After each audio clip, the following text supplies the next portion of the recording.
রাধে রাধে বন্ধুরা, তো সবাই কেমন আছো? তো তোমাদের সবাইকে আমার এই চ্যানেলে আবারও একবার অনেক অনেক স্বাগত। তো অনেক দিন হয়ে গেছে আমি কোনো ভিডিও পোস্ট করতে পারছি না। তো ভিডিওটা হচ্ছে গিয়ে সেই মনসা পুজোর ভিডিও। অ্যাকচুয়ালি আমার শরীরটা না কিছুদিন ধরে অনেকটা খারাপ ছিল, তারপর নানান কাজে আমি সময় করে উঠতে পারছিলাম না যে আমি ভিডিওটা যে এডিট করে ভয়েস দিয়ে পোস্ট করব। তো এখন শরীরটা একটু ভালো আছে, আর গলার ভয়েসটাও এখন ঠিকমতো ভালো হয়নি। তারপরে ভাবলাম যে চলো ভিডিওটা কোনো রকম কষ্ট করে একটু এডিট করে পোস্ট করি। তো গলার ভয়েসটা এখনও ঠিক মতন ঠিক হয়নি, তোমরা প্লিজ একটু অ্যাডজাস্ট করে নিও। তো সকাল সকাল স্নান করে চলে আসলাম বৌদির বাড়িতে, কারণ কি বৌদির বাড়িতে মনসা পুজো হয়। তো সকাল সকাল উঠেই বাড়িতে পুজো টুজো দিয়ে অনেকগুলো মায়ের জন্য ফুল, দুধ কলা, ভোগ টোগ নিয়ে চলে এসেছিলাম বৌদির বাবার বাড়িতে। কারণ কি প্রত্যেক বছরই ওদের বাড়িতে মনসা পুজো হয়, প্রত্যেক বছরই আমরা আসি। তো প্রত্যেক বছরই ভাবি যে মাকে একটু দুধ কলা দেবো, দুধ কলা ভাসাবো, কিন্তু নানান কারণে আর এটা করতে পারি না। তো এবার মায়ের ইচ্ছে অনুযায়ী একদম সকাল সকাল চলে এসেছি। তো মাকে দুধ কলা দিয়েছিলাম। আসার সময় মায়ের জন্য 5 রকমের ফল, 5 রকমের মিষ্টি নিয়ে এসেছিলাম। তো ছোটো থেকে ইচ্ছে ছিল, একদম ছোটো থেকে ইচ্ছে যে মায়ের কাছে একটু দুধ কলা দেবো, দুধ কলা ভাসাবো, কিন্তু ওই মায়ের ইচ্ছে ছিল না, করতে পারিনি। তো এবার মায়ের ইচ্ছে হলো, করতে পেরেছি। জীবনের প্রথমেই বলতে পারো এটা আমার, যে মায়ের মনসা মায়ের কাছে পুজো দিয়েছি, মায়ের পুজো দেখছি একদম প্রথম থেকে। তো খুবই ভালো লাগছিল, খুবই ভালো লাগছিল। আর মাকে না দেখতে এতটা সুন্দর লাগছিল, মায়ের মূর্তিটা না অনেকটা সুন্দর হয়েছিল। তো এখন পুজো প্রায় কমপ্লিট, এখন হচ্ছে যজ্ঞ, তারপর হবে মায়ের অঞ্জলি, কি বলছি আমি, তারপর হবে অঞ্জলি। তো এখন হচ্ছে গিয়ে পদ্মপুরণ। অঞ্জলি করার সময় কোনো ভিডিওর ক্লিপ নিতে পারিনি, কারণ সবাই আমরা অঞ্জলি নিয়েছিলাম। তো এখন হচ্ছে একটু পদ্মপুরণ পড়ছে, বই পড়ছে, পুজোর শেষে নাকি বই পড়তে হয়, তারপর ভাসাবো দুধ কলা। তো চলো তোমরা ভিডিওটা দেখো।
তারপর দুধ কলা বাসি আসার পর আর কোনো ভিডিওর ক্লিপ নিতে ভুলে গেছিলাম, কারণ সারাদিনের উপোস করে পুজো শেষ করে একটু মায়ের ভোগ প্রসাদ নিয়ে তারপর একটু রেস্ট করেছিলাম। রেস্ট করে এখন রেডি হয়ে গেছি, এখন যাব আমার একটা দিদির বাড়িতে। কারণ মনসা পুজোর আগের দিন জন্মাষ্টমী ছিল, তো আগের দিন ওরা জাস্ট পুজো করেছিল। তো আজকে ওদের বাড়িতে প্রসাদ খাওয়াবে। তো এখন পুজো শেষ করে এখন যাব আমরা সবাই মিলে আবার ওইখানে জন্মাষ্টমীর প্রসাদ নেওয়ার জন্য। তো পুজোটা তো অনেকটা সুন্দর করে করেছিলাম, যতটুকু পেরেছি তো তোমাদেরকে দেখিয়েছি। তো আজকে কিন্তু আমি সারাদিন বৌদির বাড়িতে আছি, এখন আমি বৌদির বাড়িতেই, তো বৌদি ওদের সাথেই এখন যাচ্ছি আবার ওই দিদির বাড়িতে। তো আমি, মানি, বৌদি আর আমাদের সোনামা আর মেজদা, আমরা 4 জন গিয়েছিলাম, 5 জন গিয়েছিলাম। আমাদের সোনামাকে তো আমি ভুলেই গেছি, আমরা 5 জন গিয়েছিলাম। তো এখন চলে এসেছি আমরা। তো এই যে হচ্ছে গপু সোনা, যার নাকি আগের দিন বার্থডে গিয়েছিল, গপু সোনার বার্থডে। এই হচ্ছে আমার ভোলা বাবা। তো এখানে এসে ফার্স্টে প্রসাদ দিয়েছিল, তারপর এক এক করে অনেকগুলো আইটেম দিয়েছিল, যেহেতু নিরামিষ তার জন্য খেয়েছিলাম আর কি। তো এখন হচ্ছে গিয়ে তারপর বাড়িতে আবার বৌদি ওদের বাড়িতে এসে গেছিলাম, যেহেতু সন্ধ্যার সময় মা ওরা আসবে। এখন হচ্ছে গিয়ে সন্ধ্যা আরতি। তো দেখো কি সুন্দর করে আরতি করছিল, আর মায়ের মুখটা দেখো এতটা মানে মিষ্টি ছিল মায়ের মুখটা দেখতে, মানে কি বলবো।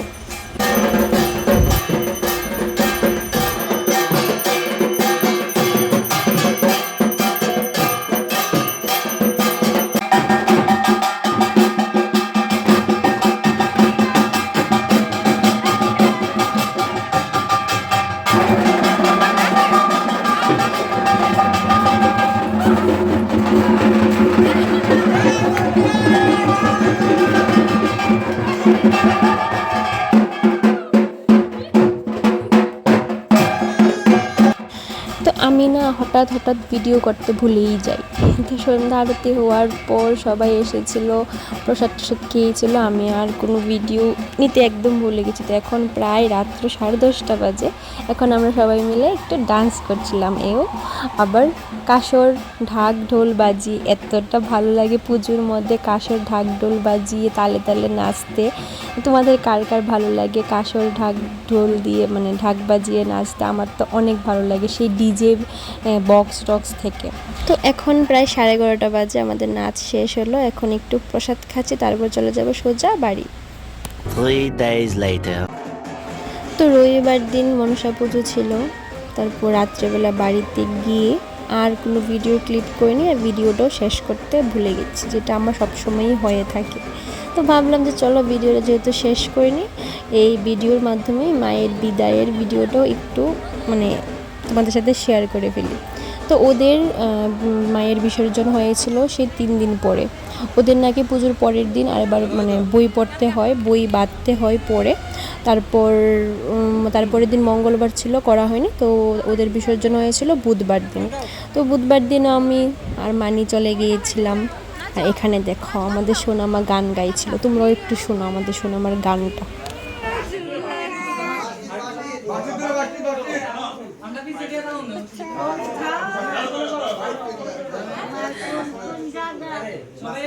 তুমি গাও গাও গাও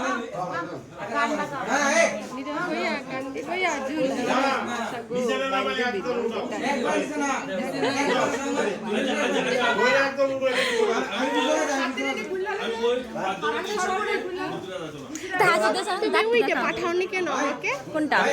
ওই যে গ্রিন কালারের যে ড্রেসটা পরে ভিডিও করেছিলেন, তুমি দি স্ট্যাটাস দিছাও। আমার 2 টাকা দিতে লাগবে। হাসি দে, হাসি দে, হাসি দাও।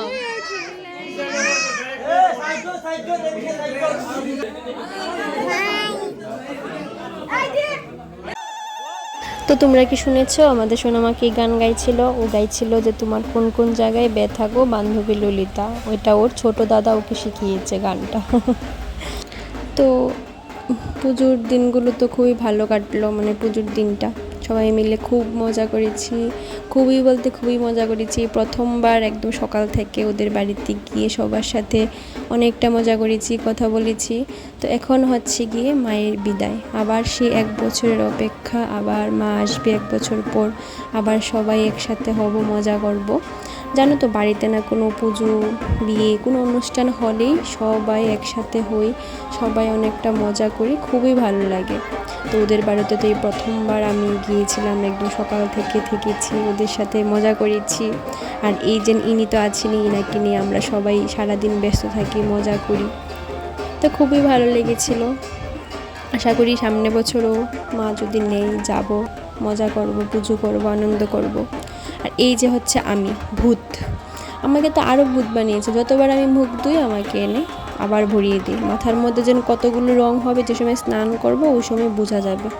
তো মুখ ধুয়েছিলাম, আবার এসে আমাকে রানী পরি বানিয়েছে। রানী পরি, এর আগে লাল পরি, সাদা পরি, কত পরি যে আমাকে বানিয়েছিল। এখন হচ্ছে আমি পিঙ্ক পরি। তো এখন যাচ্ছি, বাড়ির কাছেই হবে, অন্যবার নাকি আরও দূরে দূরে যায়, এবার বাড়ির কাছেই বিসর্জন করবে। এই যে হচ্ছে আমাদের মানি রানী। আর এই যে দেখো আমাদের মা, দেখো মায়ের মুখটা কি কালো হয়ে আছে, মা চলে যাচ্ছে। আমাদের সাথে সাথে মায়েরও কষ্ট হয় যে আবার 1 বছরের অপেক্ষা, তারপর মা আবার আসবে আমাদের বাড়িতে। তো এটা হচ্ছে, জানি অনেকেই চিনেছো, এটা হচ্ছে রাধানগর স্ট্যান্ড, বদির বাড়ি হচ্ছে রাধানগর।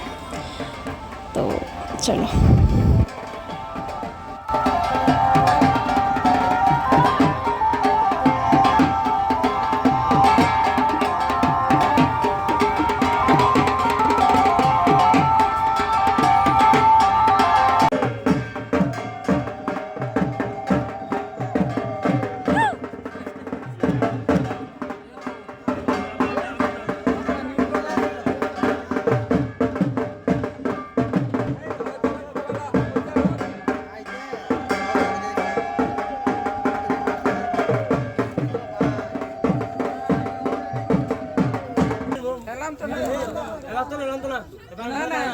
দিলাম তো বেশি না মোবাইলটা দিয়ে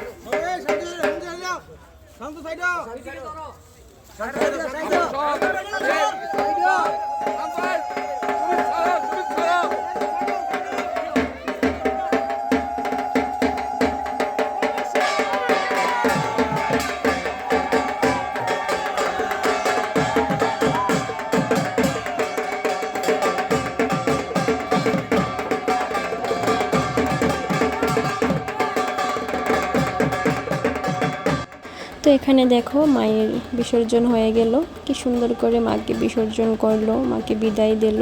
আবার এসো মা, সামনের বছরের অপেক্ষায় রইলাম আমরা সবাই। তো বাড়িতে যাওয়ার সময় এখান থেকে মানে রাধানগরের যে ফেমাস দই ফুচকা, ওই ওনার সামনে দিয়ে আমাদের বদির বাড়িতে যেতে হয়। তো আগে থেকেই বায়না করেছিলাম যে আমাদের বদি দই ফুচকা খাওয়াবে, তো আমাদেরকে এখানে দই ফুচকা বাটি দিয়েছিল আমাদের বদি। তারপর আবার আমাদের আইসক্রিমও খাওয়াইয়েছিল। তো এখানে দেখো আমরা কিন্তু ভূত সেজে আমরা দই ফুচকা খাচ্ছিলাম, কি শখ আমাদের খাওয়ার। অ্যাকচুয়ালি এখানে রাধানগরের যে দই ফুচকাটা না অনেকটা টেস্টি বানায়। তো এখন প্রায় রাত্র 12টা বাজে, এখন বসেছি আমরা ভাত খেতে। বাড়িতে এসে স্নান টান করে আর কোনো ভিডিওর ক্লিপ নিয়ে নিই। তো এখন যাচ্ছি বাড়ি মেজদার সাথে। তো চলো আজকের মতো ভিডিওটা এই পর্যন্তই রাখছি, দেখা হচ্ছে আমার নতুন আরেকটা ভিডিওর মাধ্যমে। ততক্ষণে সবাই ভালো থেকো, সুস্থ থেকো, সবাইকে টাটা।